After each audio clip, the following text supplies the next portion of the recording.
భాష మాట్లాడతాడు, గుజరాతోడు గుజరాతీ మాట్లాడతాడు, పంజాబీ మాట్లాడతాడు, తమిళోడు తమిళ్లో మాట్లాడతాడు. చిన్నబుచ్చుకోడు, వాడు హ్యాపీగా ఫీల్ అవుతాడు, ఇంకాస్త అయితే గర్వంగా కూడా ఫీల్ అవుతాడు. ప్రపంచంలో ఒకే ఒక్క జాతి ఉంది తన మాతృభాష మాట్లాడటానికి సిగ్గుపడే జాతి.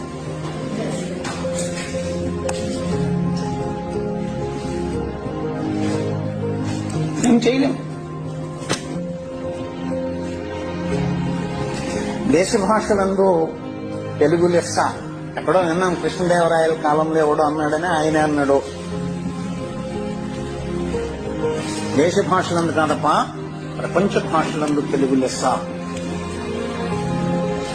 ఎందుకో తెలుసండి, అన్ని అక్షరాలు ఉన్నటువంటి భాష ప్రపంచంలో లేదు, అన్ని విడి శబ్దాలు ఉన్నటువంటి భాష ప్రపంచంలో లేదు. అంత సుందరమైన భాష కూడా